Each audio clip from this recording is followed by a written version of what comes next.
Silakan coba di ini, di share screen, atur lagi ini,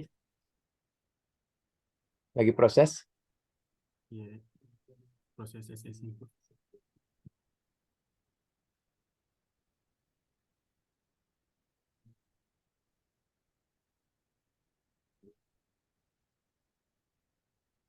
Belum juga. Nanda ora, siapa yang menitikan?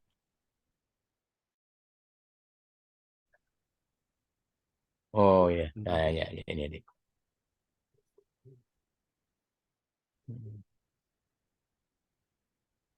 Oke.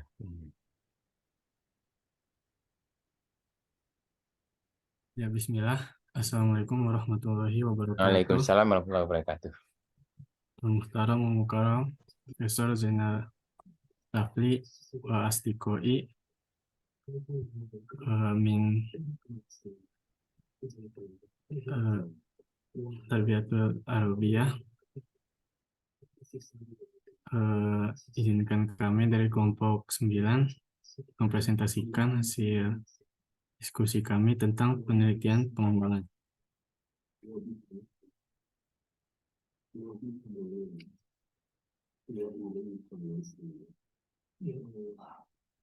Jadi, anggota dari sini, kami dari anggota 9, saya Fatur Rahman, teman saya Nanda, Taufik, dan Sabita.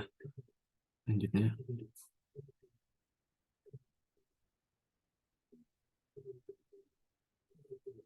Ya, pembahasan materi kali ini terbagi menjadi 5. Pertama, pengertian, kedua karakteristik, ketiga proses, keempat macam-macam, dan yang terakhir prosedur dan rancangan. Pembahasan yang pertama akan dibacakan oleh rekan saya, Sabita Zikra. Kepadanya dipersilahkan. Baik, terima kasih kepada moderator atas kesempatannya. Yang pertama, saya akan membahas tentang pengertian penelitian pengembangan. Metode penelitian dan pengembangan atau dalam bahasa Inggrisnya disebut dengan research and development adalah metode penelitian yang digunakan untuk menghasilkan produk tertentu dan menguji keefektifan produk tersebut. Menurut Sudiono, metode penelitian research and development adalah metode penelitian yang digunakan untuk menghasilkan produk tertentu dan menguji keefektifan produk tersebut. Untuk menghasilkan produk tertentu digunakan penelitian yang bersifat analisis kebutuhan dan agar dapat berfungsi di masyarakat luas, maka diperlukan penelitian untuk menguji keefektifannya. Menurut Borg dan Gall, penelitian pengembangan adalah suatu proses yang dipakai untuk mengembangkan dan memvalidasi produk pendidikan. Pemahaman yang serupa dikemukakan oleh Asim bahwa penelitian pengembangan adalah suatu proses yang digunakan untuk mengembangkan dan memvalidasi produk dalam proses pembelajaran. Sedangkan menurut Sales dan Ritchie, penelitian pengembangan adalah kajian sistematis untuk merancang, mengembangkan, evaluasi program-program, proses, dan hasil pembelajaran yang harus memenuhi kriteria konsistensi dan keefektifan internal. Metode ini telah banyak digunakan pada bidang-bidang ilmu alam dan teknik. Hampir semua produk teknologi seperti alat-alat elektronik, kendaraan bermotor, pesawat terbang, kapal laut, senjata, obat-obatan, alat-alat kedokteran, bangunan gedung bertingkat, dan alat-alat rumah tangga yang modern diproduksi dan dikembangkan melalui penelitian dan pengembangan. Dalam bidang penelitian, Produk-produk yang dihasilkan penelitian research and development diharapkan dapat meningkatkan produktivitas pendidikan, yaitu lulusan yang jumlahnya banyak, berkualitas, dan relevan dengan kebutuhan. Berdasarkan beberapa pengertian dari para ahli di atas, dapat disimpulkan bahwa penelitian pengembangan adalah suatu proses yang dipakai untuk mengembangkan suatu produk baru atau bahkan menyempurnakan produk yang telah ada agar lebih efektif dan relevan. Selanjutnya saya serahkan kepada moderator.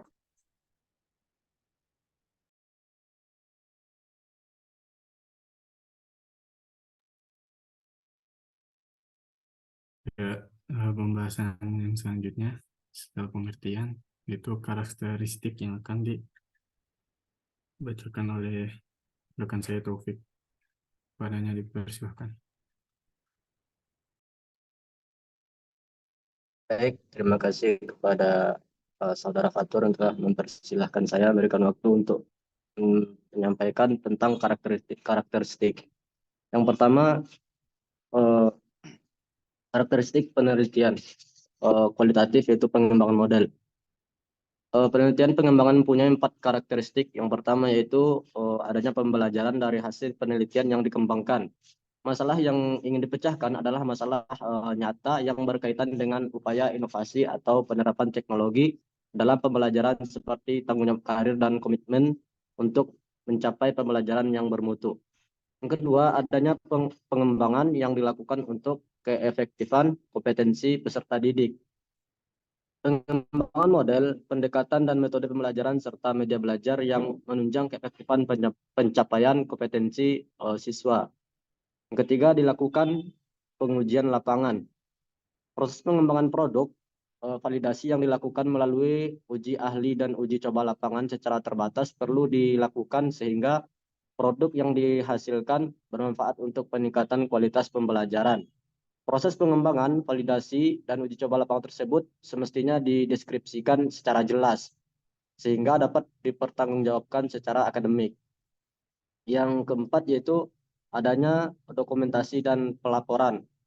Proses pengembangan model, pendekatan, modul, metode, dan media pembelajaran perlu didokumentasikan secara rapi dan dilaporkan secara sistematis sesuai kaidah penelitian yang mencerminkan orisinalitas. Boleh dilanjut.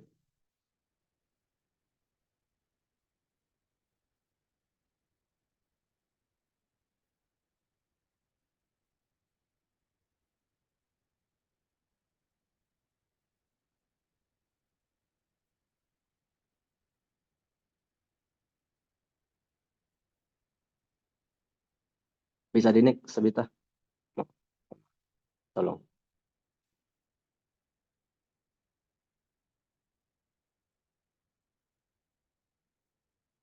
Nah, selanjutnya ialah proses penelitian kualitatif pengembangan model.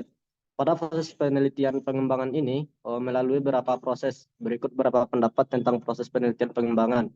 Ada beberapa pendapat tentang proses pelaksanaan atau penelitian kualitatif pengembangan.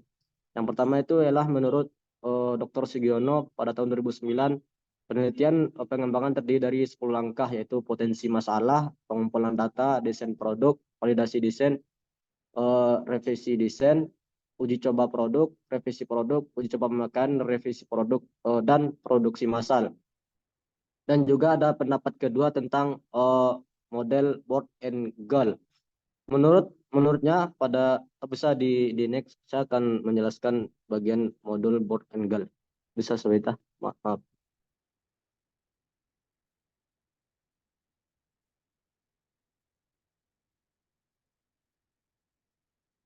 Nah, menurut board and goal penelitian pengembangan model ini yaitu R dan D dalam pendidikan meliputi 10 langkah juga seperti sebelumnya yaitu pendapat Sugiono. Menurut board and goal ada 10 langkah dalam pengembangan produk pembelajaran atau pengembangan model pembelajaran, yang mana prosesnya sebagai berikut. Yang pertama ialah research and information collection, yaitu melakukan penelitian dan pengumpulan informasi yang meliputi kajian pustaka dan pengamatan kelas. Yang kedua yaitu develop preliminary form of product, yaitu yang kedua yaitu planning, maaf. Planning yaitu penyusunan perencanaan yang meliputi menentukan keterampilan, tujuan, menentukan urutan pembelajaran dan uji coba pada skala kecil. Yang ketiga yaitu mengembangkan bentuk produk awal atau develop preliminary form of product. Kegiatan ini meliputi penyiapan materi pembelajaran, buku, pegangan atau handbooks, dan piranti penilaian atau evaluation device. Yang keempat, melakukan uji lapangan tahap awal. Uji lapangan ini dilaksanakan 2 sampai 3 sekolah dengan menggunakan 6 sampai 12 subjek. Pengumpulan dan analisis data dilakukan melalui wawancara, pengamatan, dan angket. Yang kelima, yaitu product revision, yaitu melakukan revisi terhadap produk. Revisi ini dilakukan atas dasar masukan yang diperoleh pada uji tahap awal atau tahap pertama.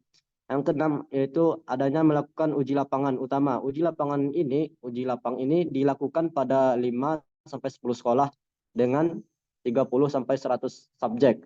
Data kuantitatif terhadap performansi subjek dari sebelum dan sesudah pembelajaran dikumpulkan. Hasilnya dievaluasi dengan mengacu pada tujuan pembelajaran. Selanjutnya, hasil tersebut dikomparasi dengan data kelompok kontrol. Yang ketujuh yaitu melakukan revisi terhadap produk operasional. Revisi ini dilakukan atas dasar masukan dari hasil tes lapangan utama. Yang kedelapan yaitu melakukan uji lapang operasional. Hal ini dilakukan pada 30 sekolah dengan subjek berjumlah antara 40 sampai 100 subjek. Pengumpulan analisis data ini dilakukan melalui wawancara, pengamatan, dan angket. Yang kesembilan ialah final product revision, yaitu revisi produk akhir. Revisi ini dilakukan atas dasar masukan dari hasil tes uji lapang operasional. Yang terakhir yaitu dissemination and implementasi. Melakukan diseminasi dan implementasi produk. Hal ini dapat dilakukan melalui pelaporan, penyebarluasan produk melalui pertemuan dan jurnal ilmiah, bekerja sama dengan penerbit yang diasumsikan memberikan sumbangan komersial, memantau distribusi untuk kontrol kualitas. Mungkin itu saja dari saya kembalikan lagi kepada moderator. Ya, yang selanjutnya macam-macam, pembahasan macam-macam.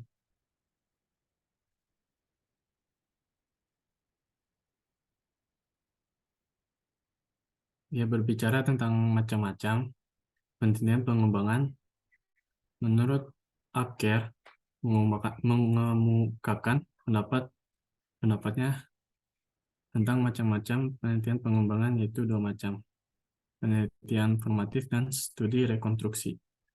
Penelitian formatif adalah suatu proses penelitian yang berupaya untuk mengembangkan objek kajian secara lebih rinci dan mendetail terhadap apa yang hendak diteliti. Penelitian formatif juga termasuk dalam bentuk evaluasi belajar sekaligus memaksimalkan kualitas berdasarkan prinsip-prinsip rancangan penelitian yang hendak diteliti. Yang kedua, studi rekonstruksi. Yang dimaksud dengan studi rekonstruksi adalah upaya untuk menganalisa penelitian yang diteliti. Hal ini dapat berupa proses pengembangan ataupun intervensi pengembangan. Selanjutnya, macam-macam model penelitian yang dapat dijadikan acuan dalam penelitian R&D, Research and Development. Yang pertama, metode pengembangan Port and Gall, seperti yang dibahas oleh Taufik tadi. Yang kedua, model pengembangan 4D, dan yang ketiga, model pengembangan ADDIE.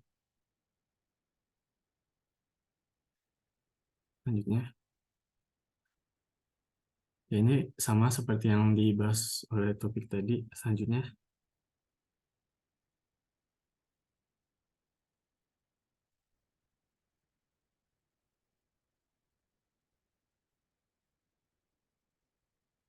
Model pengembangan 4D selanjutnya.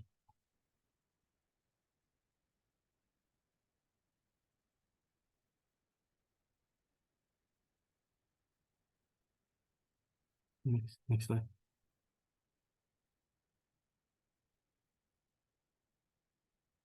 Nah, model pengembangan 4D menurut Tia Gerajan, model pengembangan ini terdiri dari 4 tahap.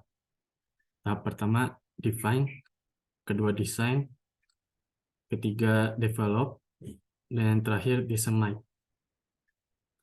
Langkah yang pertama define, yaitu tahap yang menentukan syarat pengembangan. Intinya tuh sederhananya tuh langkah ini adalah langkah analisis kebutuhan. Jadi saat pengembangan produk, pengembangan harus mengacu pada syarat pengembangan, pada syarat yang untuk dianalisis dan untuk mengumpulkan informasi sejauh mana pengembangan perlu dilakukan. Dan tahap analisis ini membutuhkan 5 tahapan. Yang pertama front end analysis, analisis awal. Yang kedua analisis peserta didik, learner analysis. Yang ketiga task analysis, analisis tugas. Yang keempat konsep analisis. Dan yang terakhir specific introduction objectives, perumusan tujuan pembelajaran. Yang analisis awal dilakukan untuk mengidentifikasi, menentukan dasar permasalahan yang dihadapi dalam proses pembelajaran, sehingga melatar belakangi perlunya pengembangan. Yang kedua, analisis peserta didik yang mengidentifikasi bagaimana karakteristik peserta didik yang menjadi target atas pengembangan perangkat pembelajaran. Karakteristik yang dimaksud ialah berkaitan dengan kemampuan akademik, perkembangan kognitif, motivasi, dan keterampilan individu yang berkaitan dengan topik pembelajaran, seperti media, format, dan bahasa.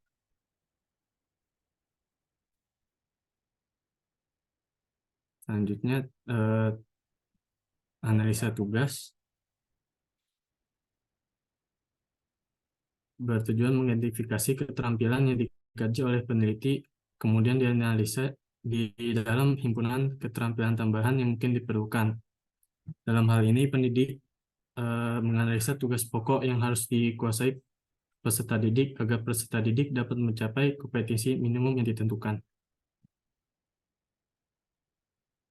Yang keempat, analisa konsep, mengidentifikasi konsep pokok yang akan diajarkan, menuangkan dalam bentuk hierarki dan merinci konsep-konsep individu ke dalam hal yang kritis dan tidak relevan. Analisa konsep, selain menganalisis konsep yang akan diajarkan, juga menyusun langkah-langkah yang akan dilakukan secara rasional. Dan yang terakhir, perumusan tujuan pembelajaran. Perumusan tujuan pembelajaran berguna untuk merangkum hasil analisa konsep atau analisa tugas untuk mengetahui perilaku objek penelitian. Tahap yang kedua, desain. Next slide.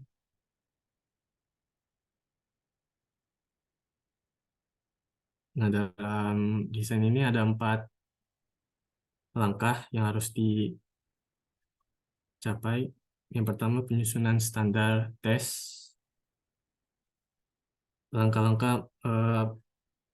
Tahap pertama ini langkah-langkah yang menghubungkan tahap pendefinisian dan tahap perencanaan.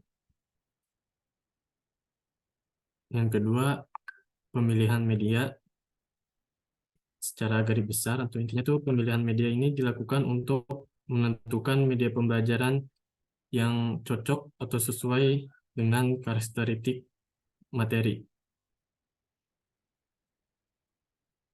Pemilihan media ini seperti analisa konsep, analisa tugas, dan berbagai variasi media yang akan digunakan. Yang ketiga, pemilihan format.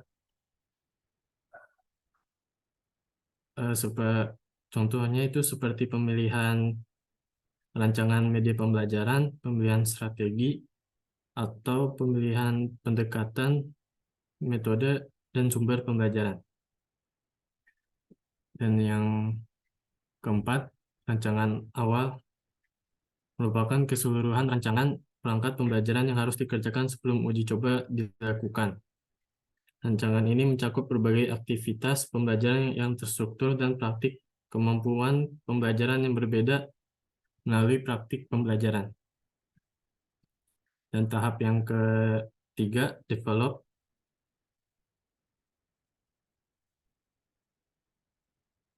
Tahap ini merupakan tahap yang menghasilkan sebuah produk pengembangan. Tahap ini terdapat 2 langkah.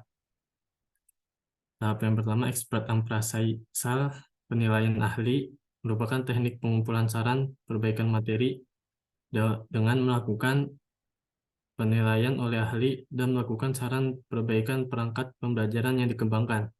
Kemudian direvisi sesuai saran para ahli dan penilaian para ahli tersebut diharapkan dapat membuat perangkat pembelajaran lebih tepat, efektif, teruji, dan memiliki teknik yang tinggi. Langkah yang kedua, development testing, uji coba pengembangan. Dilakukan untuk mendapatkan masukan langsung berupa tanggapan, reaksi, komentar, peserta didik, dan para pengamat terhadap perangkat pembelajaran yang telah disusun. Uji coba dan revisi dilakukan berulang kali dengan tujuan memperoleh perangkat pembelajaran yang efektif dan konsisten. Tahap yang keempat, next slide, disseminate. Tahap terakhir dalam pengembangan perangkat pembelajaran model 4D ialah tahap penyebar luasan. Tahap akhir, pengemasan, difusi, dan adopsi adalah paling penting meskipun seringkali diabaikan. Tahap penyebar luasan dilakukan untuk mempromosikan produk hasil pengembangan agar dapat diterima pengguna individu, kelompok, atau sistem. Pengemasan materi harus selektif agar menghasilkan bentuk yang tepat. Dalam tahap terakhir ini terdapat 3 tahap, yaitu validation testing. Tahap ini adalah tahap pengembangan implementasi pada target sasaran. Tahap ini dilakukan pengukuran ketercapaian tujuan untuk mengetahui efektivitas produk yang dikembangkan. Selanjutnya, setelah diimplementasikan, setelah diterapkan, peneliti atau pengembang perlu mengamati hasil pencapaian tujuan. Tujuan yang belum dapat tercapai harus dijelaskan solusinya agar tidak berulang saat setelah produk disebarluaskan. Selanjutnya, packaging dan diffusion and adoption. Pada tahap ini, pengemasan produk dilakukan dengan mencetak buku panduan penerapan yang selanjutnya akan disebarluaskan agar dapat diserap dan dipahami oleh orang lain dan dapat digunakan pada kelas peserta didik. Hal yang perlu diperhatikan dalam pelaksanaan penyebarluasan ialah analisa pengguna, strategi, dan tema pemilihan waktu penyebaran, dan media penyebaran. Selanjutnya, model yang ketiga, yaitu model pengembangan ADDIE. Model ini memiliki 5 tahapan pengembangan. Yang pertama, analisis dan model penelitian pengembangan ADD. Tahap pertama adalah menganalisis kebutuhan pengembangan produk. Kebutuhannya yaitu model, metode, media, dan bahan ajar. Setelah itu, menganalisis kelayakan dan persyaratan pengembangan produk. Pengembangan produk dapat diawali oleh adanya masalah pada produk yang sudah ada atau diterapkan. Masalahnya dapat muncul karena produk yang ada saat ini sudah tidak relevan atau sudah tidak cocok dengan kebutuhan lingkungan, sasaran, atau karakteristik peserta didik. Tahapan yang kedua, desain. Kegiatan desain pada model ADDIE merupakan proses sistematik yang dimulai dengan merancang konsep konten yang di dalam produk tersebut.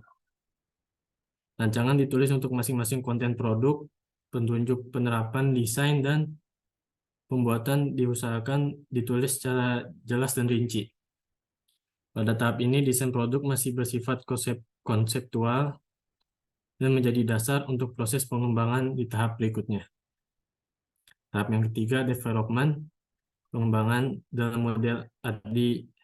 Development dalam pengembangan model ADDIE berisi kegiatan realisasi rancangan produk yang telah dibuat sebelumnya. Pada tahap sebelumnya telah disusun kerangka konseptual penerapan produk baru yang mana kerangka ini direalisasikan menjadi produk yang siap untuk diterapkan. Yang keempat, implementation penerapan yang bertujuan untuk memperoleh umpan balik terhadap produk yang dikembangkan.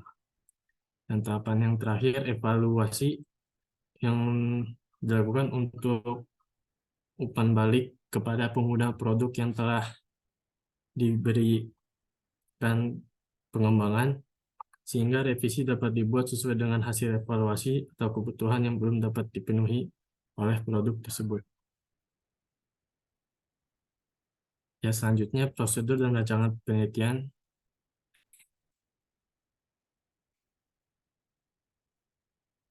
Yang akan dibacakan oleh rekan saya, Nanda Aura. Baik, terima kasih kepada moderator atas kesempatannya. Di sini saya akan menjelaskan tentang prosedur dan rancangan penelitian pengembangan. Ada beberapa prosedur dalam penelitian pengembangan yang dikemukakan oleh beberapa ahli. Salah satunya itu ada prosedur penelitian pengembangan menurut Sugiono yang ada 10. Pertama itu ada potensi dan masalah, kedua pengumpulan data, ketiga desain produk, keempat validasi produk, kelima revisi desain, keenam uji coba produk, ketujuh revisi produk, 8 uji coba pemakaian, 9 revisi produk, ke-10 produk massal. Boleh di next.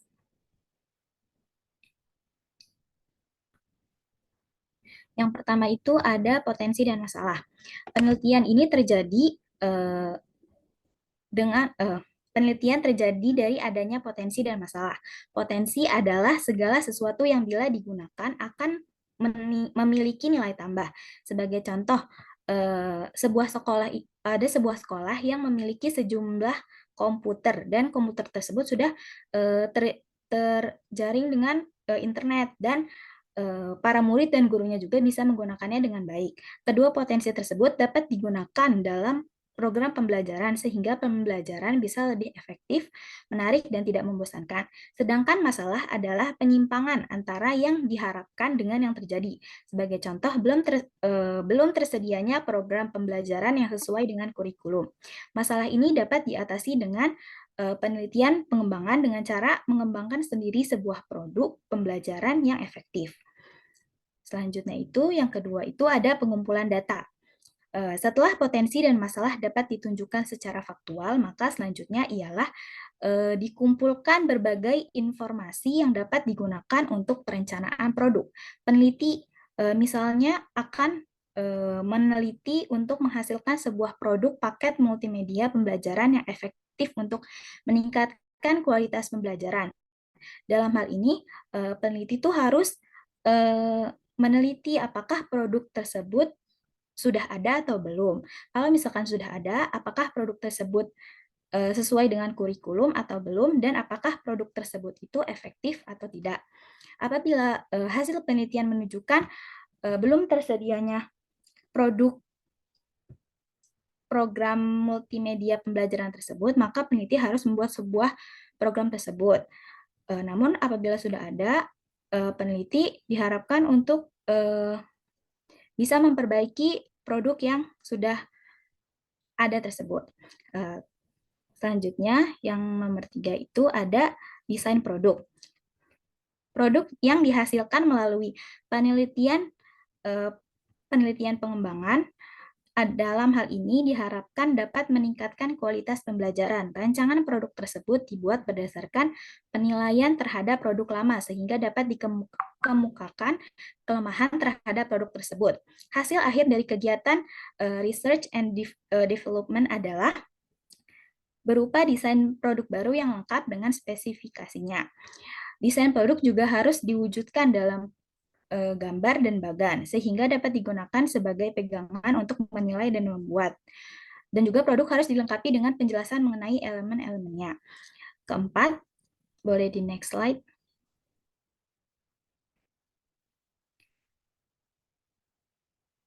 Yang keempat itu ada validasi desain.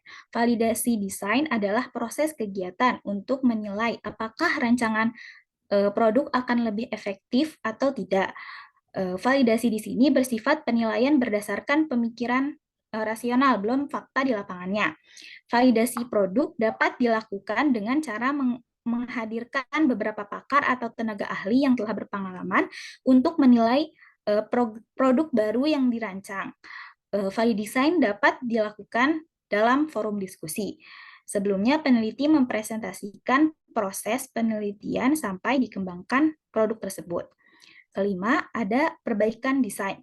Setelah desain produk divalidasi melalui pakar media dan materi, maka akan diketahui kelemahan-kelemahannya dan kelemahan-kelemahan tersebut dapat diperbaiki. Selanjutnya itu ada uji coba produk.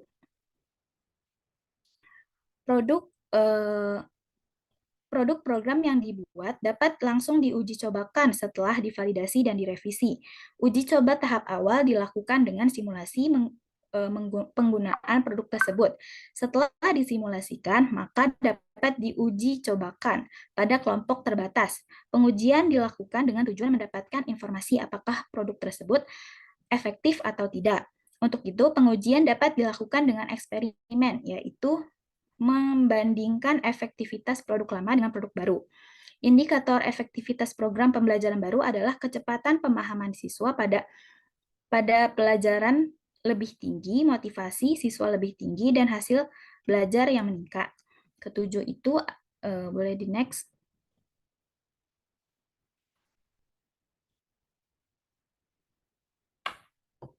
Ketujuh itu ada revisi desain. Jika pengujian efektivitas program baru pada sampel yang terbatas tersebut menunjukkan bahwa program baru itu lebih efektif dari program lama, maka dapat dilanjutkan. Namun apabila ada perbedaan yang sangat signifikan, maka program pembelajaran tersebut dapat diberlakukan pada kelas yang lebih luas. Namun apabila terdapat satu indikator yang berbeda, keefektifannya tidak signifikan sesuai dengan diharapkan, maka desain produk tersebut harus direvisi kembali. Setelah revisi, maka perlu diuji cobakan kembali ke kelas yang lebih luas. Setelah program pembelajaran baru diterapkan selama setengah tahun atau 1 tahun, maka perlu dicek kembali. Mungkin masih ada kelemahannya. Selanjutnya itu ada uji coba pemakaian. Setelah pengujian terhadap produk berhasil dan mungkin ada revisi yang tidak terlalu penting, maka selanjutnya produk yang berupa program pembelajaran baru tersebut diterapkan dalam lingkup pendidikan yang lebih luas, bahkan untuk skala nasional. Dalam proses ini, program tersebut tetap harus dinilai kekurangan dan hambatan yang muncul guna untuk memperbaiki sistem tersebut. Selanjutnya, boleh di next.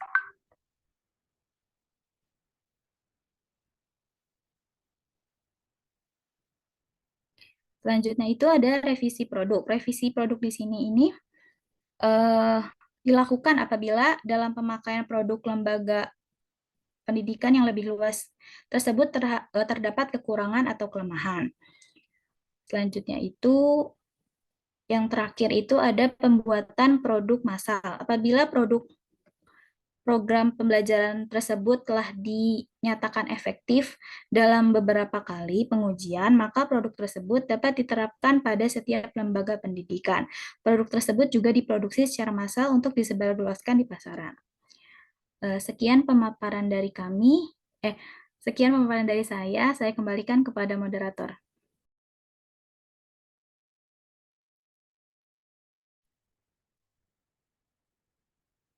Ya, terima kasih Nanda atas pemaparannya.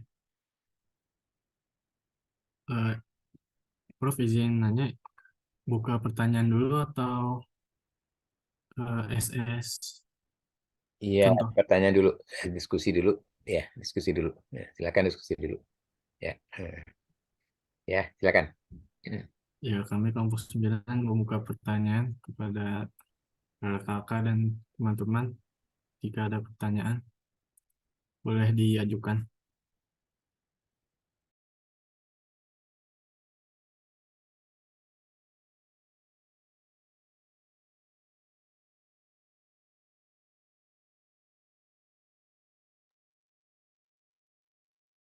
Ya, kepada Akhi Arya, dipersilahkan. Iya baik, Afwan, izin off cam karena jaringannya kurang stabil. Izin bertanya pada kelompok 9. Tadi apa ya? Alhamdulillah, menurut Ane materi udah cukup komplit dan Ane udah baca apa namanya makalah juga yang disebarkan di GCR.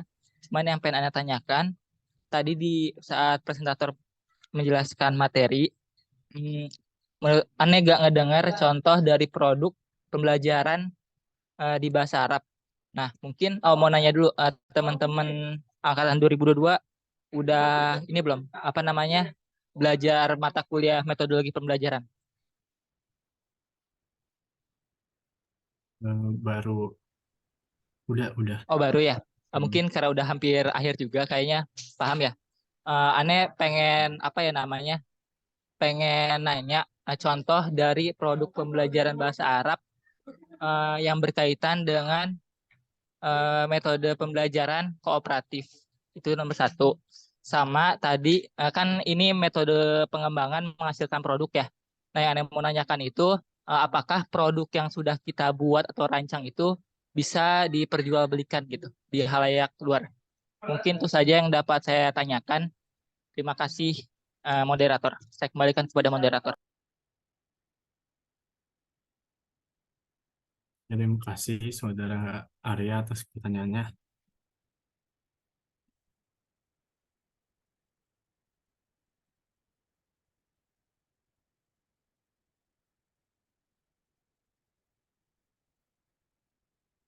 Ya, Prof, kami meminta waktu untuk menjawab pertanyaannya.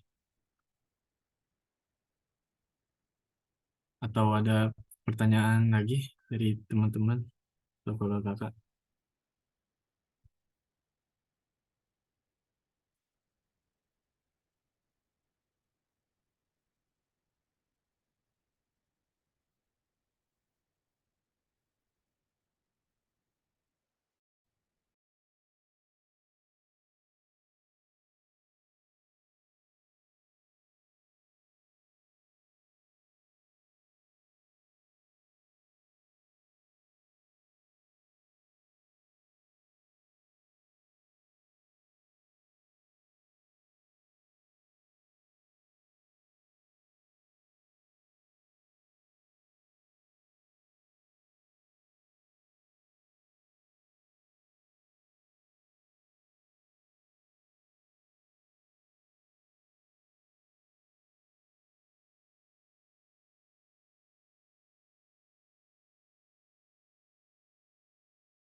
Mana yang lain?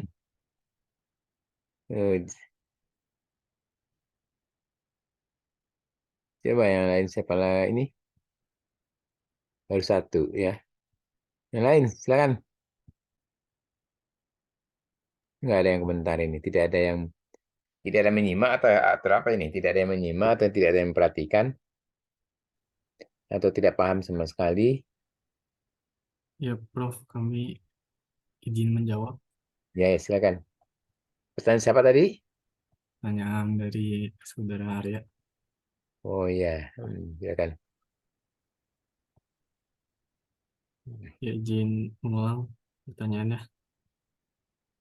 Eh, Saudara kan bertanya tentang contoh produk pembelajaran bahasa Arab yang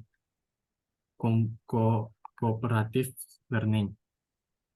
Yang pertama, dan yang kedua, contoh contoh produk tersebut apakah apakah produk yang sudah dihasilkan bisa diperjualbelikan atau tidak. Kooperatif itu kan bentuk pembelajaran berkelompok.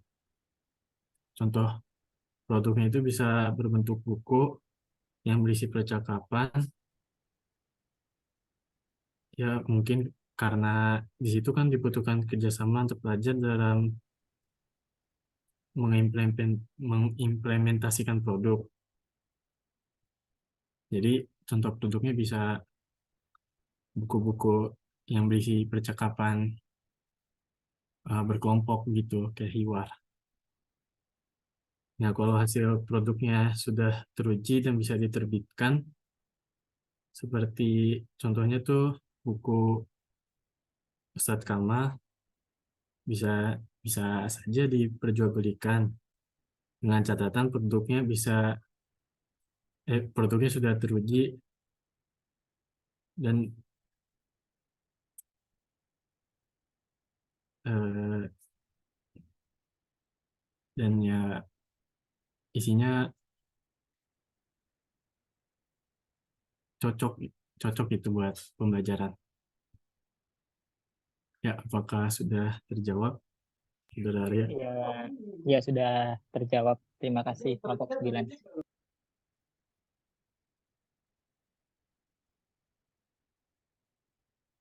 Ya, Prof, izin share screen contoh penelitian pengembangan model.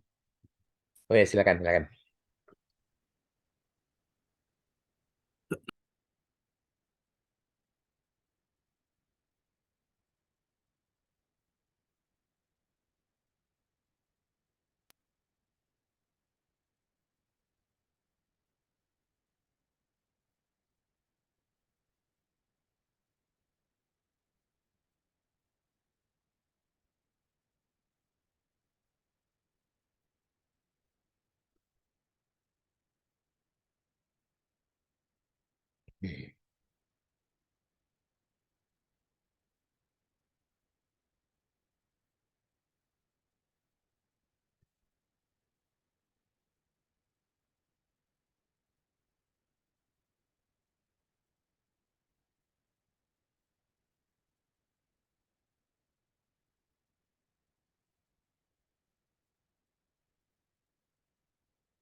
Dibacakan sedikit secara singkat, coba.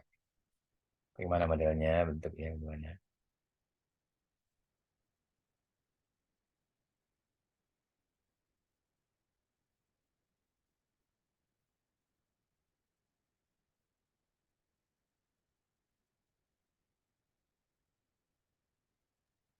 Baik, saya akan coba untuk menjelaskan sedikit tentang contoh penelitian eh, pengembangan model gitu. Jadi di sini itu judulnya ialah pengembangan kurikulum pembelajaran bahasa Arab di masa pandemi COVID-19 gitu.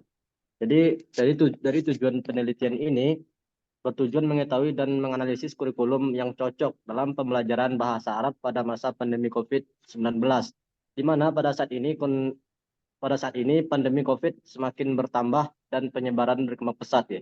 Sehingga menjadi tantangan seorang guru untuk mengatasi pembelajaran tersebut agar dapat tetap berlangsung sebagaimana mestinya, tidak terkecuali pembelajaran bahasa Arab. Kemudian metode pendekatannya yaitu penelitian ini menggunakan pendekatan kualitatif dengan metode studi pustaka atau library research yang menggunakan buku-buku dan literatur-literatur lainnya sebagai objek utama.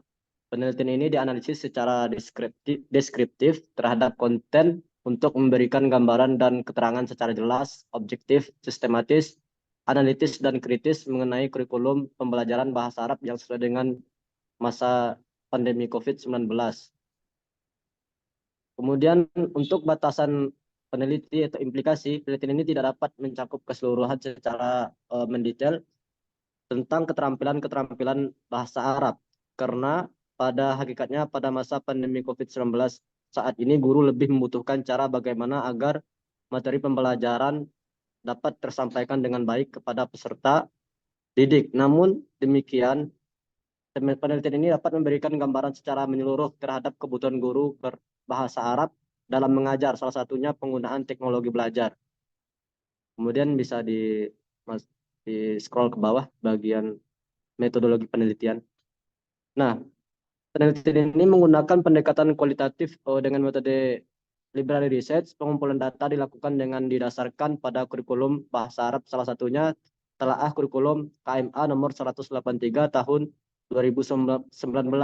Hal ini dilakukan karena adanya KMA 183 tahun 2011 diarahkan untuk menyiapkan peserta didik madrasah mampu beradaptasi dengan perubahan sehingga lulusannya kompatibel dengan tuntutan zamannya dalam membangun peradaban bangsa.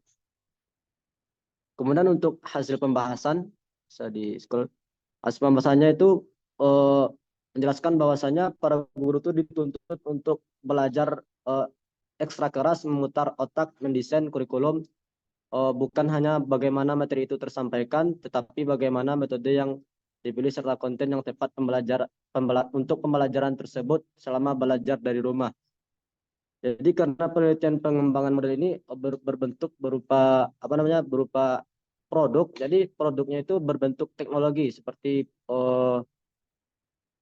penerapan pada COVID-19 ini dalam hasil pembahasan bahwasanya ada berbentuk penyampaian materi itu seperti video YouTube, PPT dan lainnya. Kemudian dalam tatap muka bisa menggunakan teknologi seperti Zoom dan aplikasi lainnya gitu. Kemudian untuk pendalaman materinya itu bisa menggunakan WA Group atau Classroom, Telegram dan LMS atau produk-produk lainnya gitu yang berbentuk teknologi karena pada masa COVID-19 gitu.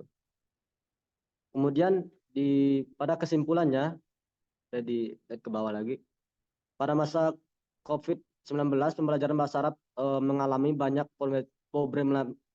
problematika dan kendala gitu. Kurikulum menjadi landasan utama untuk mencapai tujuan pembelajaran pada saat ini. Oleh karena itu, konsep pengembangan kurikulum pembelajaran harus disesuaikan dengan kondisi pembelajaran daring atau pembelajaran jarak jauh. Mungkin ini sudah yang dapat saya sampaikan dari contoh dari penelitian pengembangan ini. Saya kembalikan lagi kepada moderator.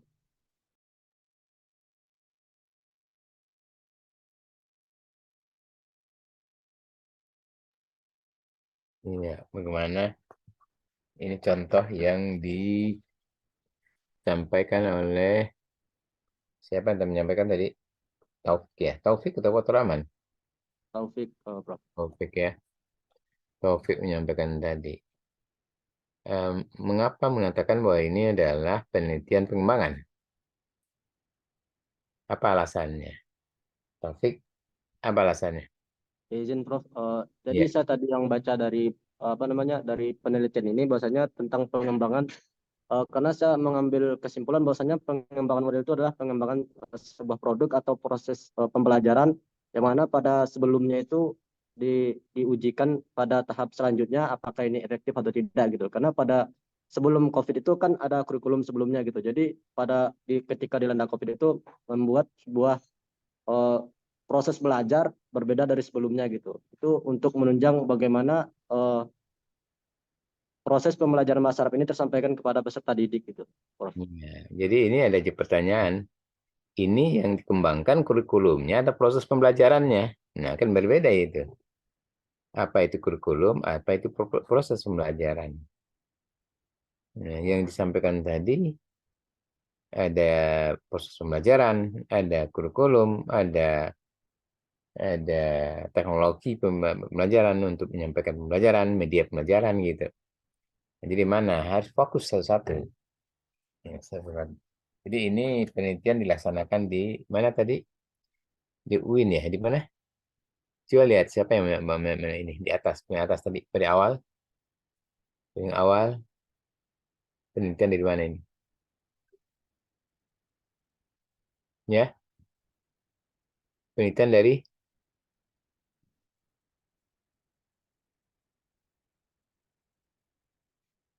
ya ini pengembangan kurikulum pembelajaran bahasa Arab di masa pandemi COVID-19. Kita lihat, nah ya ini dari sekolah tinggi, sekolah tinggi STAI Al Musdariyah Cimahi, Cimahi ini. Tapi Universitas Darussalam Gontor, Indonesia. Oke ya, terus ke bawah. Ya, kita pelan-pelan ke bawah. Ya, sudah abstraknya. Penelitian ini bertujuan untuk mengetahui dan menganalisis kurikulum. Nah, ini penelitian ini bertujuan mengetahui menganalisis kurikulum yang cocok dalam pembelajaran bahasa Arab pada masa pandemi. Di mana pada saat ini pandemi bertambah dan sehingga menjadi tantangan guru untuk mengatasi pembelajaran tersebut agar tetap berlangsung. Jadi yang dikembangkan kurikulumnya ya, kurikulum bukan pembelajaran. Bukan pembelajarannya, tapi kurikulumnya. Kurikulum itu adalah yang berisikan tentang berbagai rancangan umum dari pembelajaran di suatu lembaga pendidikan kan gitu itu kurikulum lembaga pendidikan itu rancangan ada rancangan umumnya artinya garis-garis kalau garis besar nanti larinya kayak ini ya kira-kira garis besar yang betul-betul di dalamnya terlihat secara umum secara apa di ini tujuan untuk apa untuk pelajaran apa untuk tingkat apa dan mencapai apa dan itu nanti dalam kurikulum bisa sampaikan itu dokumen bukan pembelajaran itu sendiri tapi dokumen untuk sampai kepada pelajaran nantinya pembelajaran nanti belakangan kan itu tahap berikutnya tapi penelitian ini kelirunya adalah dia juga membicarakan tentang bagaimana pembelajaran bagaimana pembelajaran disampaikan dalam konsep pembelajaran disampaikan dalam kurikulum itu boleh tapi bukan pembelajaran itu sendiri ya. Itu satu ya. Yang kedua, metodologi penelitiannya ini menggunakan pendekatan kualitatif metode studi pustaka. Nah, lain lagi. Kalau ini studi pustaka sifatnya, dia tidak melakukan, dia hanya sampai kepada tahapan mendesain saja ini. Tidak sampai kepada tuntas menyelesaikan suatu pengembangan. Karena studi pustaka itu hanya sampai kepada dia membicarakan konsep-konsep teori-teori yang kemudian konsep teori digunakan untuk mengembangkan satu kurikulum. Nah itu. Nah ini hanya kalau kita lihat dari langkah-langkah tadi, ya kan ada langkah-langkah tadi. Ada berapa langkah tadi? Kita lihat beberapa contoh ya. Nah, model ADI ada, model yang lain juga ada. Coba nanti kita lihat ya nanti. Ya, di sini kan yang menggunakan buku-buku dan literatur lainnya sehingga objek utama penelitian ini dan secara deskriptif terhadap konten untuk memberikan gambaran dan secara jelas, objektif, sistematis, kritis mengenai kurikulum pembelajaran bahasa Arab. Kurikulum pembelajaran bahasa Arab. Jadi kurikulum pelajaran bahasa Arab dibuat dari berdasarkan kepada bacaan-bacaan, ya, bacaan buku-buku, literatur, hanya itu. Oke. Kan hanya membaca bacaan-bacaan literatur. Ini pertemuannya ada 4 dasar dalam pengembangan kurikulum bahasa Arab pada masa pandemi.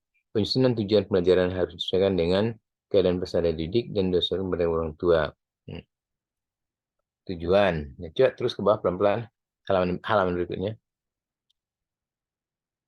Terus ya, kemudian mencapai tujuan tersebut, konten atau isi materi dirancang, jadi rancangan konten atau isi ya, untuk sampai kepada siswa. 3, proses guru, bagaimana proses dilaksanakan ya, rancangan prosesnya saja ini. 4, evaluasi, bagaimana mengevaluasi itu. Jadi dia merancang. Coba kita kembali kepada tayangan yang sampaikan sebelumnya. Ini ditarik dulu, ganti dengan tayangan penyajian tadi yang menggunakan PPT. Coba. Nah, kembalikan kepada yang tadi. Yang awal ya, silakan. Nah, ya. Ya, pelan-pelan ke bawah. Slide berikutnya. Slide berikut. Ya, revisi sudah. Tunggu. Naik ke atas semua. Nah, ini kan nomor 1 apa? Yang di atas lagi. Ke atas, ya ini. Apa yang coba? Naik ke atas lagi. Dikit. Ke atas, bukan ke bawah. Sebelumnya. Lagi sebelumnya. Nah, ini kita mulai di sini aja. Jangan ya. Ya, ini ada macam-macam. Ini kita baca dulu ya. Ada berbagai macam model penelitian dapat dijadikan sebagai acuan dalam penelitian research and development. Model pengembangan yang board and girl ya. Model pengembangan 4D, model pengembangan AD. Ya. Lihat satu-satu. Terus, board and girl ini bagaimana? Coba lihat. Iya, kita lihat ya. Apa yang dilakukan pertama kali kalau penelitian? Kalau menurut dia ya, harus 10 langkah dia. 1, penelitian dan pengembangan data. Pengumpulan data ya. Pengumpulan data. Data apa? Data tentang, tadi kan menyusun kurikulum kan, menyusun kurikulum itu kan ada tujuannya. Data untuk melihat tujuannya apa? Nah, harus disesuaikan dengan level atau tingkatan sekolahnya. Untuk kurikulum di tingkat ibtidaiyah, untuk kurikulum di tingkat sanawiyah, untuk kurikulum di tingkat aliyah, SD, SMP, atau SMA, atau 3 perguruan tinggi. Nah, informasi itu harus ada dulu. Nah, tadi yang tadi penelitian tadi nggak jelas. Jadi di mana ini penelitian informasi itu dulu. Kemudian direncanakan. Kurikulum itu direncanakan. Apa perencanaan kurikulum? Karena ada permasalahan kan pada pandemi. Ya, ada permasalahan pandemi. Itu ada pengaruhnya kepada kurikulum apa tidak? Apakah pengaruhnya kepada proses pembelajaran saja? Yang gitu kan? Ya, itu pertama, dan nah, kemudian merencanakan semuanya kurikulum itu yang tadinya ada tujuannya, ada kira-kira konten dan isinya, kemudian bagaimana proses yang dilakukan, kemudian bagaimana evaluasi dilakukan, kan itu rencananya ya. Pengembangan draft produk. Nah, ini dibuat produknya itu lebih rinci lagi, pengembangan draft ya. Buat draft untuk kurikulum itu. Draft itu sudah dibuat, harus diuji cobakan lapangan. Draft kurikulum tadi kan. Nah, kurikulum. Kalau kurikulum itu cobaannya kemana? Ya, kita harus menanyakan kepada orang yang stakeholders atau orang yang berkepentingan dalam ini, yang terlibat langsung di dalam kurikulum itu apa? Siapa? Yang terlibat langsung dalam kurikulum itu adalah ada kepala sekolah, ada guru. Nah, itu. Kepala sekolah adalah guru. Kita harus menguji cobakan kepada menanyakan kepada guru atau ahli. Yang uji coba kepada ahli. Jadi ada ahli tentang kurikulum. Ahli tentang kurikulum. Atau kalau bisa ahli kurikulum bahasa Arab. Itu juga kita tanyakan. Dan juga sekaligus juga kita bertanyakan kepada guru, kepada kepala sekolah. Nah, kalau perlu tambahan kepada siswa yang menggunakan atau mahasiswa yang menggunakan. Nah, kalau sudah kita tanyakan kepada ahli, ada yang harus perbaiki, baru sempurnakan. produknya itu. Uji coba lapangan lagi ke orang-orang tadi, termasuk siswa atau mahasiswa, guru atau dosen. Sempurnakan lagi, uji cobakan lagi, kemudian sempurnakan lagi menjadi akhir, baru direkomendasikan. Ada berapa cara. Jadi ini metode ini harus tercantum di dalam penelitian tadi. Tapi yang tercantum dalam penelitian tadi adalah penelitian riset pustaka, library research. Nah, ini kelirunya di sana udah keliru. Tapi kalau hanya riset pustaka itu hanya sampai kepada tahap kedua atau ketiga lah paling ini. Jadi dia tidak sampai tahap 4, 5, 6, 7, 8, 9, 10 tidak ada sama sekali. Nah, ini kalau kita menggunakan metode ini ya. Model ball and goal ini. Coba kita menggunakan model kedua. Kedua coba. Terus satu, ya ini model kedua. Model kedua kan menggunakan 4D atau 4D ya. Menurut model ini tadi. Jadi ini agak berbeda dengan model yang ball and goal tadi kan. Front and analysis. Kita analisis dulu ya. Tadi sama dengan yang model and goal tadi. Yang pertama menganalisis ya.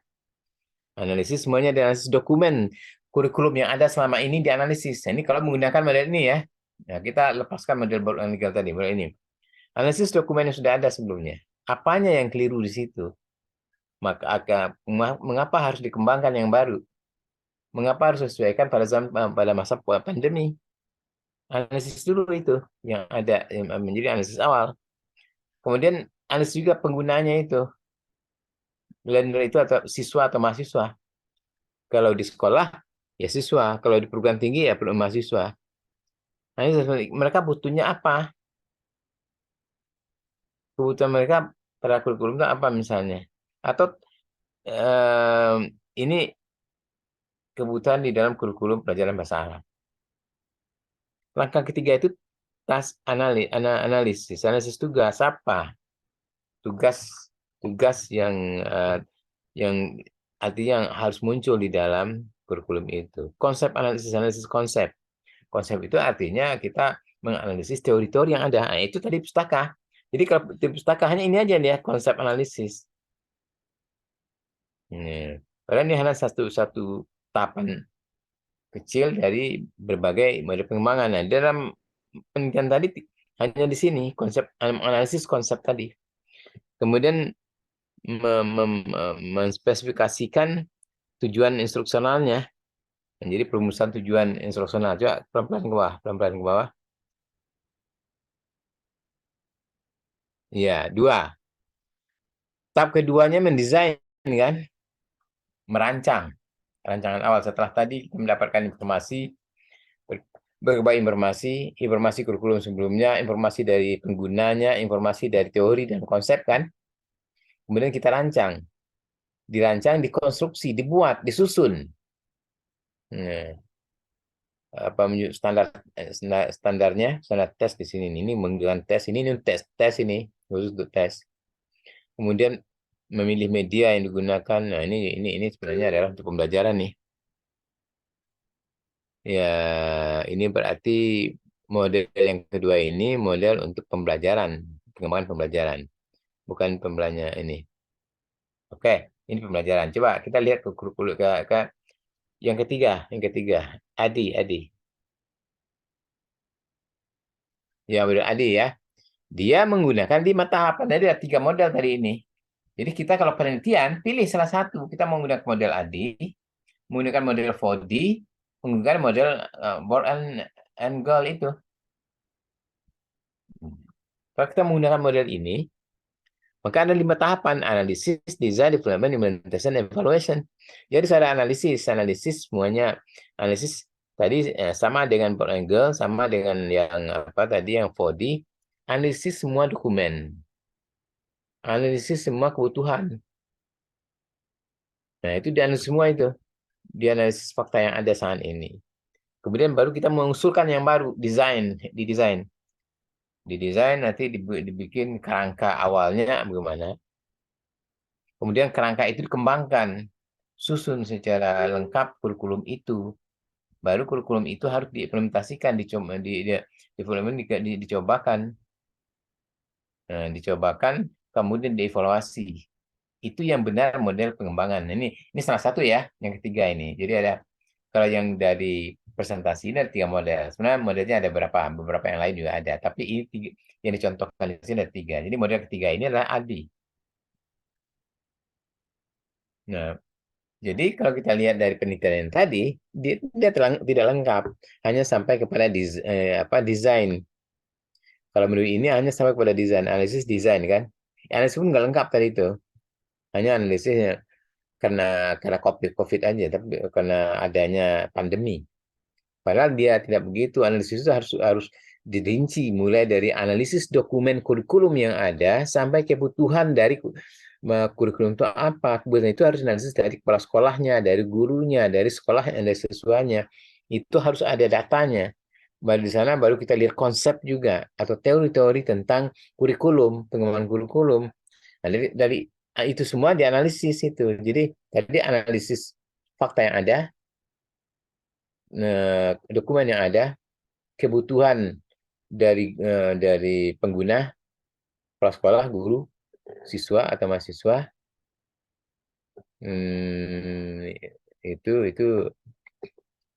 2. Nah, kemudian baru di analisis juga teori. Nah, dari situ baru dia bisa mendesain. Sebab berdasarkan kebutuhan itu, berdasarkan kepada fakta yang ada, berdasarkan dari teori, maka desainnya seperti ini. Gitu. Nah, baru desain itu dilengkapi, dikembangkan, diimplementasikan, dan dievaluasi. Ini model ADI. Itu. Jadi, dan dia menggunakan metode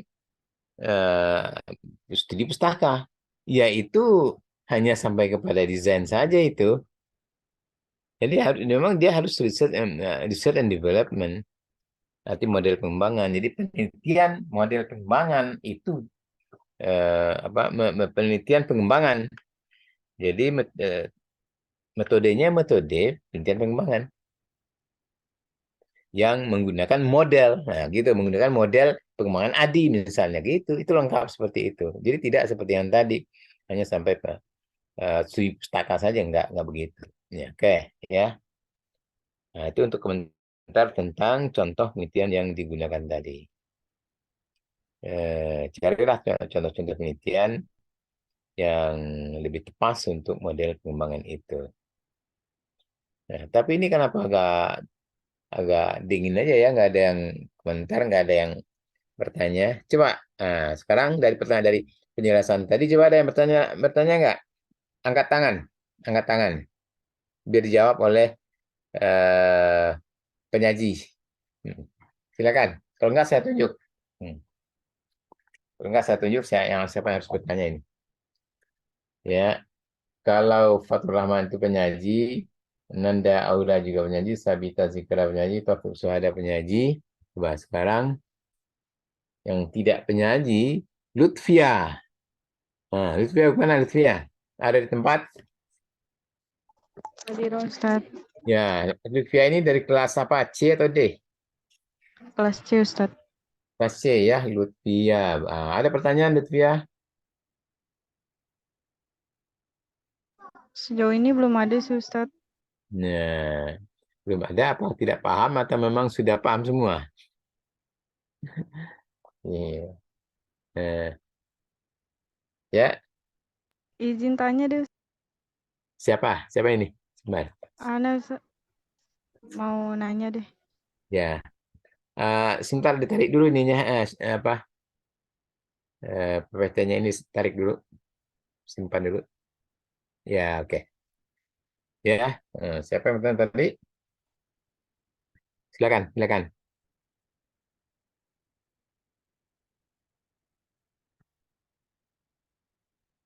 Angkat tangan dulu biar jelas.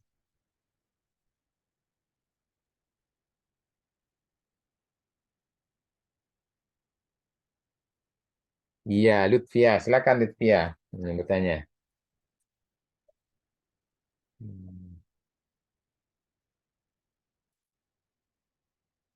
Apa pertanyaannya?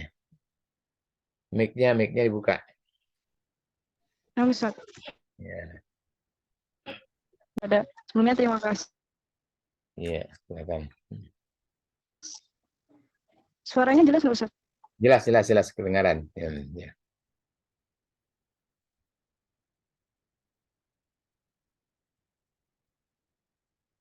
Ya mic-nya jangan matiin, buka aja dulu. Ya, Ustaz. Afwan. Silakan. Izin bertanya pada Ya, kelompok penyaji. dan ya, Apakah di dalam penelitian kualitatif yang bisa digunakan di penelitian yang bukan basicnya itu pendidikan gitu, bukan sebuah pengajaran, ataukah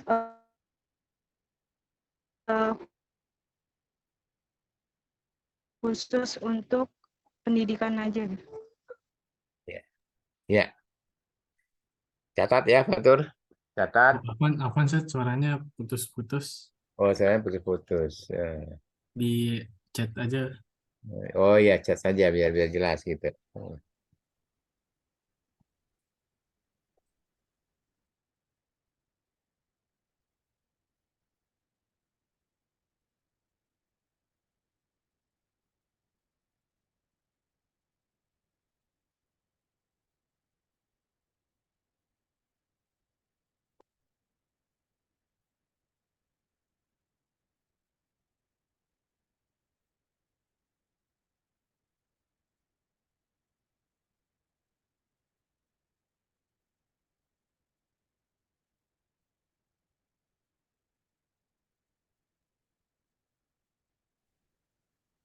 Ini Ustaz, jaringannya, terkendala jaringan.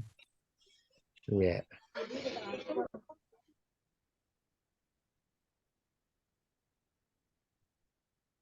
Ya, senangkap saya aja ya Ustaz. Ya. Apa pertanyaan tadi? Apakah di dalam penelitian ini, penelitian kualitatif bisa digunakan bukan pada pengajaran atau pendidikan saja, bukan pada basic. Fatur Rahman, yang lain nggak usah jawab nih. Nanda Aura, Sabita Zikra, Taufik Suhada. Nah, gimana? Emang Fatur Rahman yang jawab terus? Bisa, Ustaz. Oh ya. Silakan bagi-bagi tugas ya, bagi-bagi tugas. Baik. Saya akan mencoba menjawab pertanyaan dari Ukti Lutfia ya. Yaitu pertanyaannya kurang lebih itu apakah penelitian pengembangan ini itu hanya dilakukan pada pengajaran saja atau pendidikan gitu, atau tidak dilakukan dulu pendidikan gitu. Di dalam buku Dr. Sugiono itu dijelaskan bahwasanya metode penelitian dan pengembangan ini banyak digunakan pada bidang-bidang ilmu alam dan teknik gitu. Hampir semua produk teknologi seperti alat-alat elektronik, kendaraan bermotor, pesawat terbang, kapal laut, senjata, obat-obatan, alat-alat kedokteran, bangunan gedung bertingkat, dan alat-alat rumah tangga yang modern. Namun dengan demikian penelitian dan pengembangan ini bisa juga digunakan dalam bidang ilmu-ilmu sosial seperti psikologi, sosiologi, manajemen dan lain-lain gitu. Jadi dapat disimpulkan bahwa penelitian ini juga bisa dilakukan di luar pengajaran gitu, lalu di luar pendidikan gitu. Karena juga bisa dilakukan di bidang-bidang tertentu yang lainnya gitu, seperti psikologi, sosiologi dan lain-lain gitu. Bagus, Suhada ya. Bagus, Suhada. Itu kan jadi Taufik Suhada ya. Nah, begini. Jadi saya ini bisa saya tambahkan. Jadi kalau memang sudah ada jawabannya kan saya bisa menambahkan, bisa menjelaskan lebih lanjut. Ya.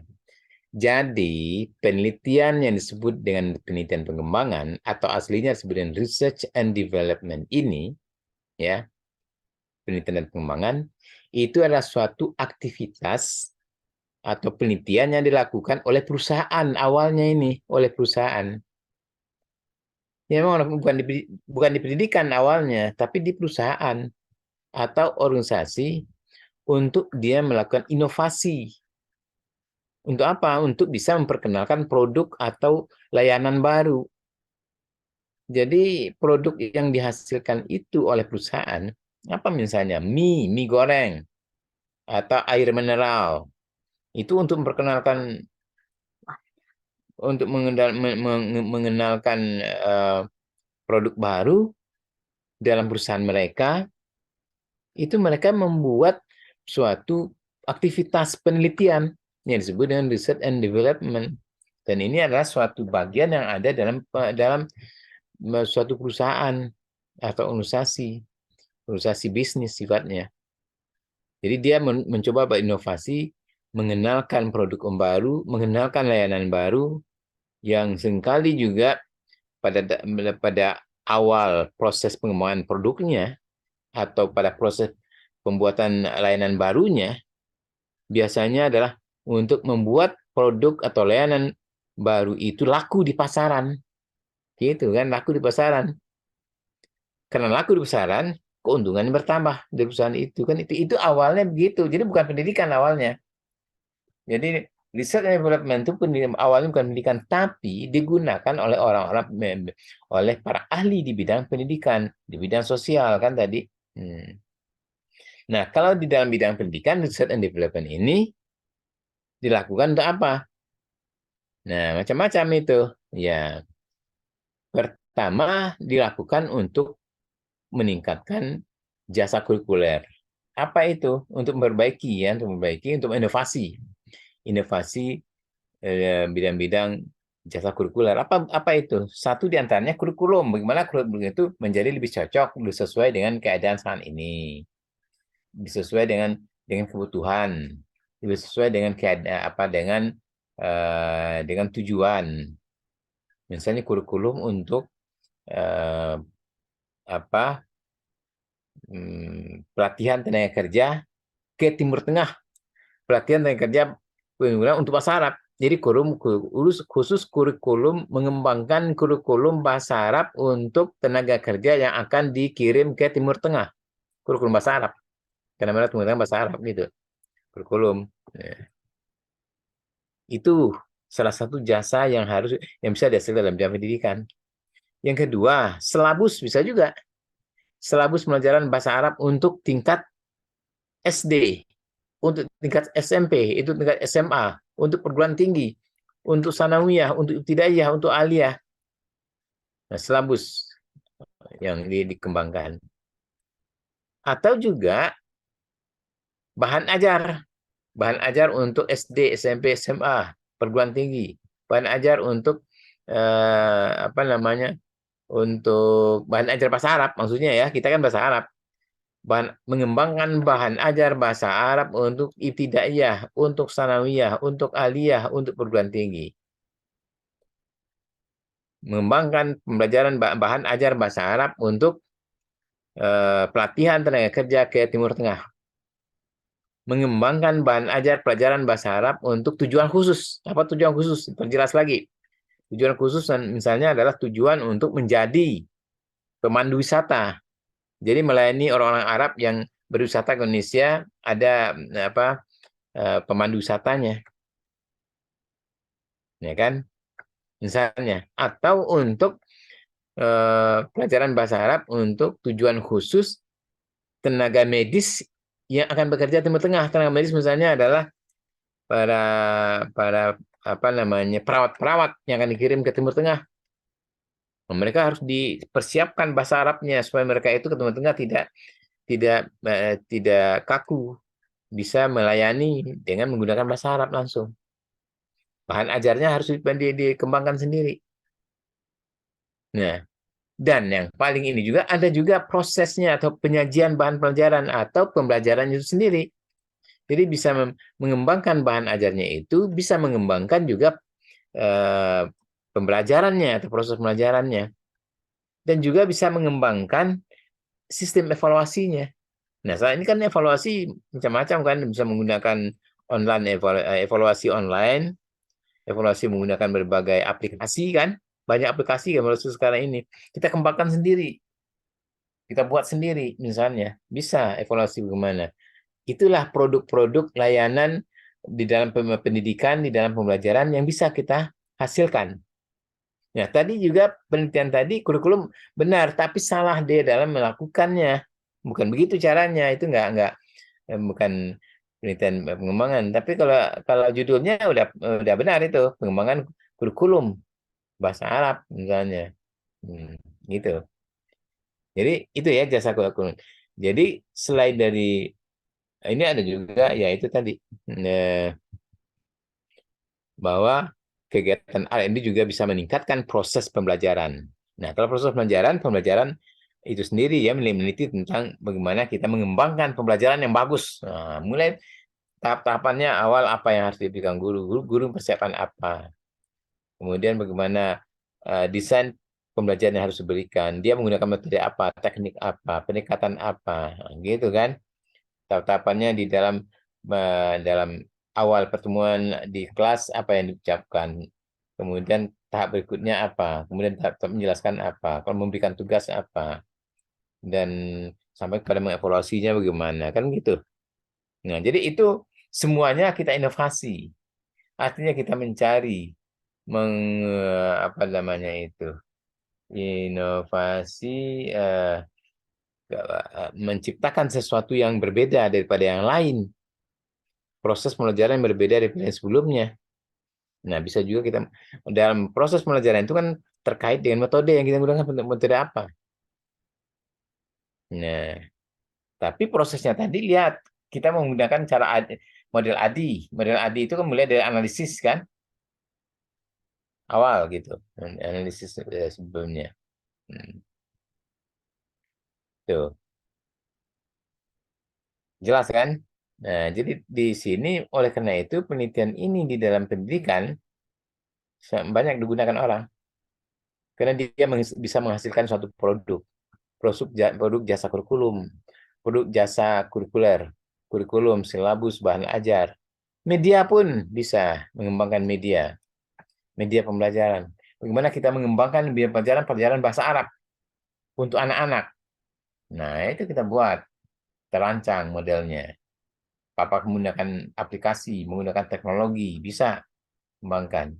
Kita rancang sendiri, kita cobakan sendiri, cari konsepnya yang benar.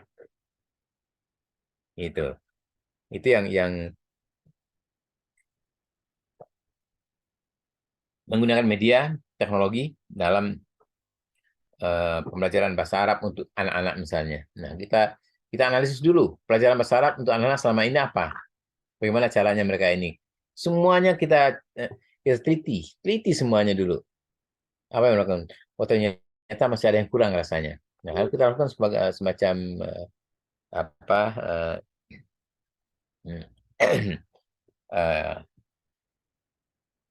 secara kritis kita analisis kan.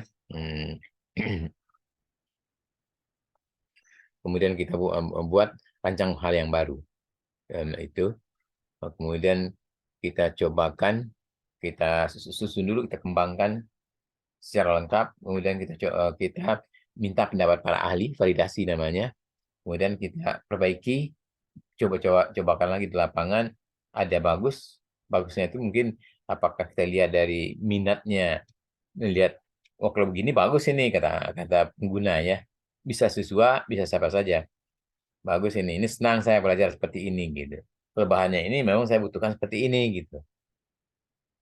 Nah, kalau udah begitu kan, itu kan sudah, atau mungkin dengan mengetes dia setelah belajar kira-kira berapa lama, kita tes, ternyata pelajarannya hasilnya bagus, meningkat misalnya. Nah, itu kita bisa menjadikan itu sebagai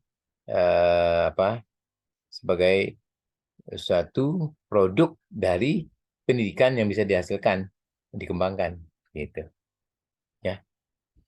Ya, bagus ini. Ya. Ini Taufik suara bagus ya. Ini. Kemudian yang lain nggak ada Nanda Aura, Sabita Zikra harusnya juga memikirkan jawaban-jawaban tadi. Bagaimana? Ini nampaknya tidak semangat ya, tidak semangat. Pulangan pertanyaan cuma ada tadi yang berapa orang saja. Jadi ada Arya, ada apa? Lutfia, nah itu pun dipaksa itu. Yang jawab Fatur Rahman dengan Taufik ya, kalau ada. Ini harusnya yang menyajikan terlibat semua dan menjawab sehingga artinya semangat. Nah, yang lain juga bertanya apapun tanyakan aja. tanyakan aja. Nanti apapun yang di ini tanyakan. Nanti kan kita penyaji kan akan memikirkan. Nah, dan proses itu akan menimbulkan terjadi peningkatan di dalam pengetahuan kita. Kalau tidak ada apa wacana-wacana diskusi seperti itu, nanti bisa meningkat pengetahuan kita. Jadi akhirnya tidak terbiasa berpikir kritis, analisis kritis kan gitu. Ya, bagaimana? Nah, Alia Zahra, coba saya akan ini jumlahnya yang hadir berapa ini? Coba saya lihat dulu hadir berapa?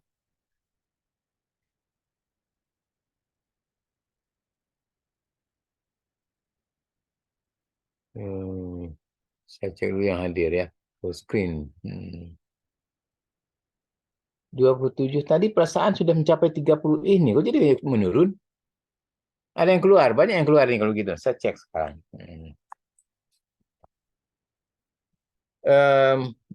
Muhammad Arya, coba yang kelas D. Kelas D yang hadir saat ini siapa saja nih Muhammad Arya? Untuk kelas D yang hadir ada Muhammad Arya, Ainunisa, Tunggu pelan-pelan, Aisyah. Muhammad. Oh, Muhammad, satu-satu. Ya, Muhammad Arya sudah. Siapa lagi? Muhammad Arya, Ainunisa, Indonesia mana? Coba Indonesia. Indonesia. Coba saya mau cek dulu. Oh ya, Indonesia Hadir ada? Ustaz. Ada? Kenapa tidak dibuka? Hadir Ustaz. Ya, Indonesia ya. Enggak, kenapa enggak buka apa videonya?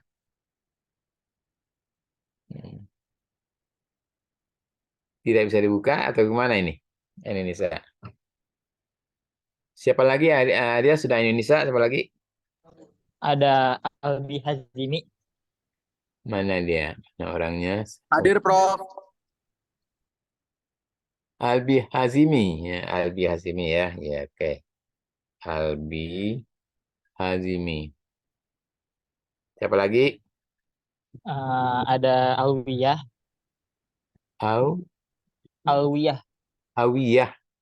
Alwiyah atau Alwiyah? Alwiyah. Alwiyah, Prof. Alwiyah ya. Alwiyah. Oke. Alwiyah. Alwiyah. Nah, sekarang dibuka Alwiyah. Siapa lagi? Alia Putri Subagia, Prof. Alia Putri Sebagia. Alia Putri Sebagia. Kemudian Alia Zahra, Alia Zahra.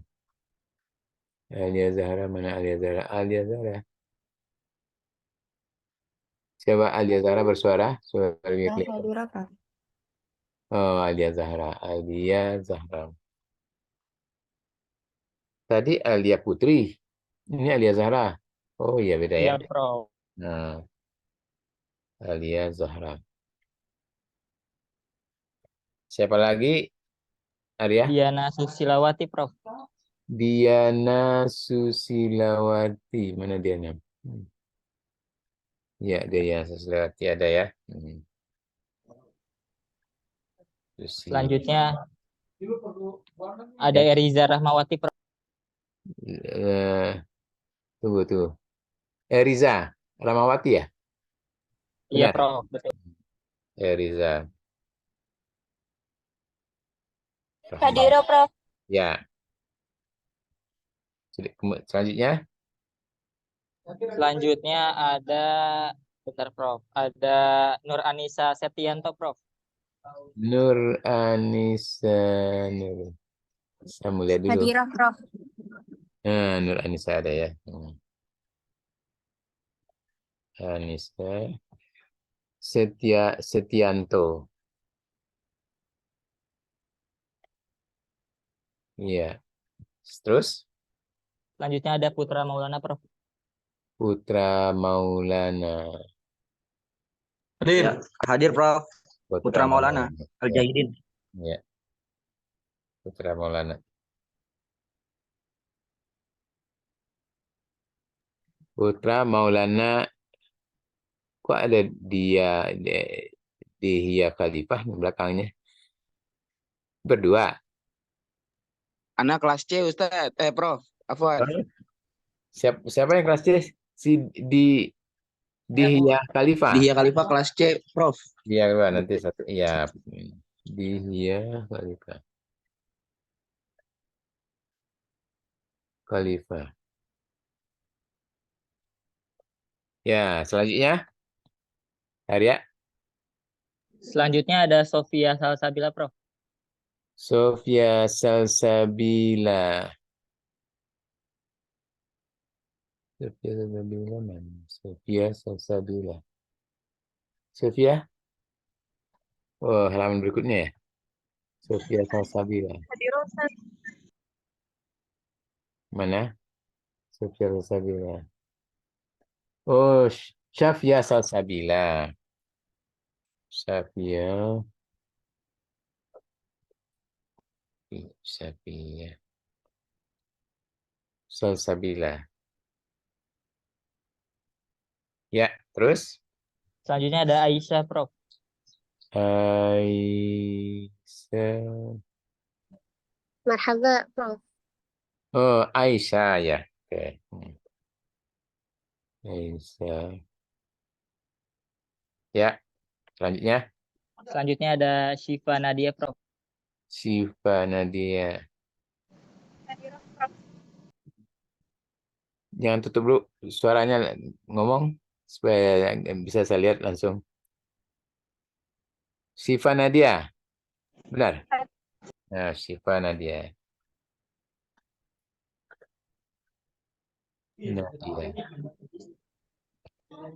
Nadia Terakhir, namanya siapa?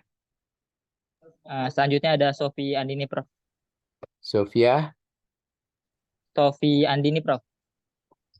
Sofi Andini. Sofi Andini. Ya. Sofi.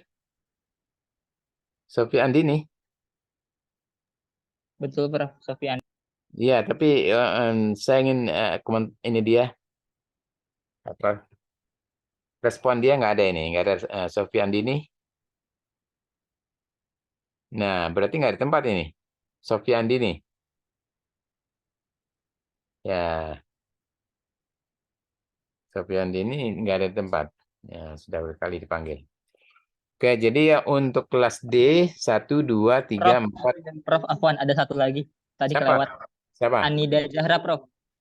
Anida Alia Zahra? Anida, Prof. Anida Zahra. Mana Anida Zahra ini ya? Saya Ngomong Anida Zahra. Oh, ini dia di bawah ya. Anida Zahra. Zahra. Semuanya jadi berapa? 16, 15? 1, 2, 3, 4, 5, 6, 7, 8, 9, 10, 11, 12, 13, 14, 15 ya? Ya. Betul, Prof. Nah, ada yang tidak hadir? Ada. Untuk yang tidak hadir, yang izin ke saya itu ada satu orang, Yahya Adi Darmawan, karena sakit. Selebihnya tidak ada kabar, Prof. Oke, ya ini hadir hari ini. Sudah, sekarang kita pindah ke kelas C. Hana Sofa, mana Hana Sofa? Hadir. Hana Sofa, siapa saja Hana Sofa tadi sudah ya? Fatur Rahman, Nanda Aura Maharani, Sabita Zikra, Taufik Suhada, Lutfia, Dihya Khalifah, siapa lagi? Zuniko, Ustaz. Siapa? Zuniko. Zuniko. Nah, saya catat dulu ya.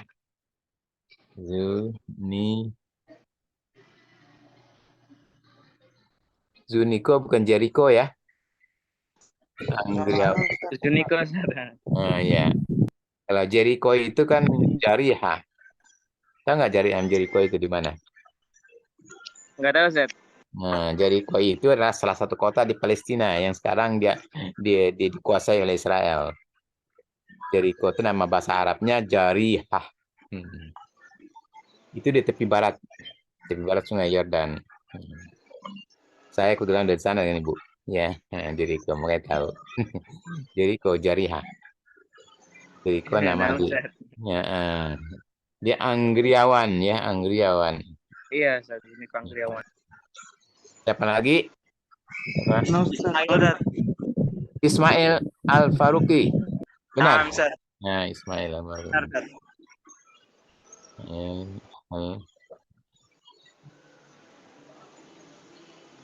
Ustaz. Al-Faruqi. Kemudian Rizka Putra Nah, Atorik. Ustaz. Hadir. Benar, ya.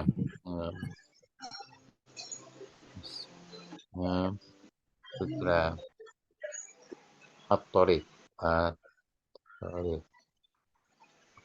Siapa lagi? Fadila Melati. Ustaz. Tunggu sebentar. Melati Afifah. Fadila Ustaz. Benar. Dari C. Kelas C. Nah, Ustaz. Melati ya. Afifah. Nah, yang lain saya lagi. Fatimah Ustaz. Fatimah Ustaz. Fatimah Erma, tunggu dulu ya. Fatimah Erma. Yang lain? Rohmah hadir Ustaz. Rohmah Konita. Ya, betul Ustaz. Konita. Ini nama cucu saya ada 2 tadi ya. Konita 1, Nadia 1 itu cucu saya itu semuanya. Ini Nadia kakaknya, Konita adiknya itu. Sebelah. Siapa lagi? Fadila Ustaz. Siapa? Fadila Ustaz. Fadilah Fatimah Zahra ya. Nah, Ustaz. Fadilah.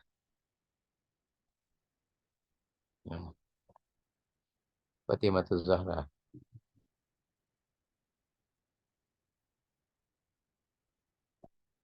Zahra ya. Yang lain? Muhammad Adam, Ustaz. Muhammad Adam. Adam, cucu saya juga nih, Adam. Fatahillah Anwar hadir, Prof. Fatahillah. Fatahillah. Anwar. Ifa hadir Ustaz. Siapa? Ifa. Sabita. Ifa Sabita. Yes.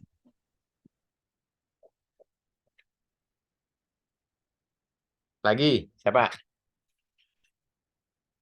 Habis? Habis ya? Nah, jadi yang dari kelas C ada 17 orang ini. Benar, Ana? Ana Sofa?